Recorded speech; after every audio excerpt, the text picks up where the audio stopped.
Salut les artistes et bienvenue encore une fois dans cette nouvelle vidéo. Alors comme toujours, ma chaîne YouTube a toujours pour but d'expliquer les claviers arrangeurs, les instruments de musique en général, que ce soit les sonos, que ce soit les amplis, que ce soit les guitares ou que ce soit tout le matériel que vous utilisez pour l'enregistrement et pour la prise du son en studio. Il y a aussi, ça je me suis toujours intéressé à faire une thématique pour la vidéo, pour faire des vidéoclips parce que en fait j'ai trouvé que c'était intéressant que l'artiste puisse être valorisé en faisant une vidéo, puisque maintenant avec les nouvelles plateformes, je pense que la vidéo va devenir de plus en plus un standard, c'est-à-dire que bon, un artiste non seulement il doit avoir une chaîne YouTube, mais il doit aussi diffuser un contenu de qualité, et c'est pour cela que dans ma chaîne YouTube que j'ai intégré cette thématique de pouvoir filmer et faire une bonne prise de son. Alors comme on est sur la prise du son et l'image, j'en profite pour parler sur un petit peu quelques règles de l'audiovisuel. Comme on le sait, vous demanderez ça à n'importe quel professionnel qui fait de la vidéo. Eh bien, il faut savoir que le son est aussi plus important que l'image. On va dire ça comme ça parce que voir une vidéo avec une image qui est, on va dire, de moyenne qualité, ça passe. Mais voir une vidéo avec du son qui est pourri, on va dire ça entre guillemets, eh bien, ça va pas passer et ça va vous décrédibiliser. Et voilà, pour faire une bonne vidéo, alors toujours le même principe, comme je l'ai dit, il faut toujours avoir un bon éclairage, mais il faut aussi faire une bonne prise du son, donc c'est-à-dire qu'il faut mettre un micro. La moindre des choses, c'est de mettre un micro cravate ou un micro professionnel pour pouvoir capter le son. Ça, c'est une chose par rapport à la prise du son quand on veut faire une vidéo, mais aussi maintenant, si on passe du côté image, eh bien là, c'est un libre choix, c'est à vous de voir. Vous pouvez même faire une vidéo avec un iPhone de bonne qualité, mais la façon de tenir son smartphone en 16/9, je pense que ça va vous donner vraiment une largeur au niveau de votre image et ça va vous donner un aspect professionnel. Ce sont deux critères qui sont à ne pas négliger pour pouvoir diffuser une très bonne vidéo. On revient sur ma chaîne YouTube. Alors la chaîne YouTube, comme je l'ai dit précédemment, c'est une chaîne qui parle plus sur les claviers arrangeurs, mais pas que.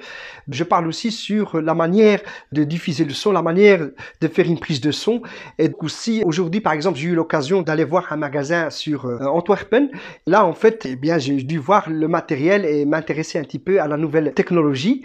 Et parce que dans le monde de la musique, tous les jours, il y a du nouveau matos qui sort, au même titre que ce matos qui est devenu de plus en plus informatisé.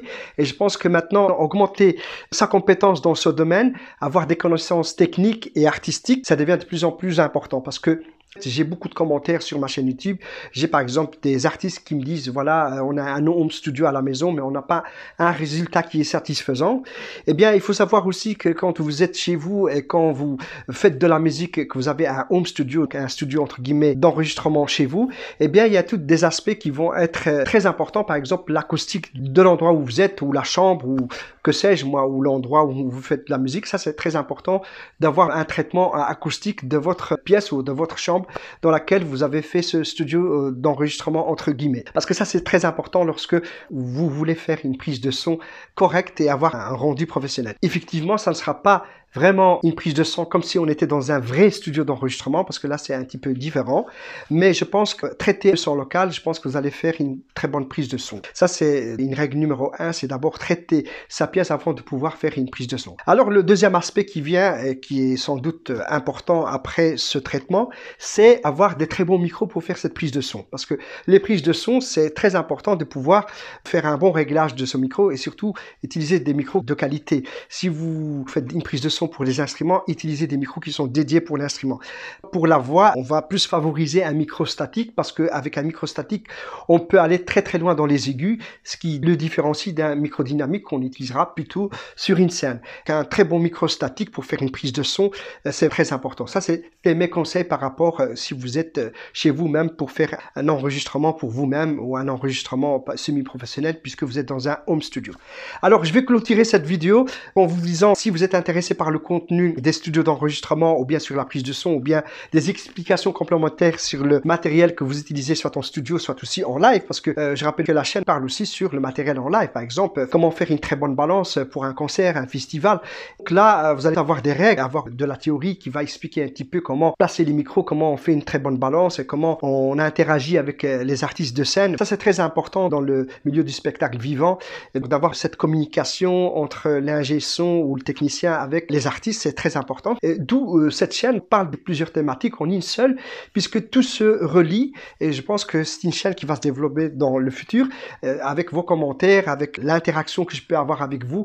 Eh bien, cette chaîne-là va devenir quasiment une chaîne internationale grâce à vous, vous les artistes. Voilà, je ne vais pas être trop long dans cette vidéo. Je vous souhaite tous une très bonne continuité dans le domaine artistique. Sachez que moi, je suis disponible pour répondre à vos questions, pour vous aider au mieux, afin que vous soyez épanoui dans votre domaine artistique, que ce soit technicien, ingénieur du son ou acousticien ou tout simplement artiste, chanteur. Je suis là pour vous aider et vous rapporter mon expertise et vous aider au mieux.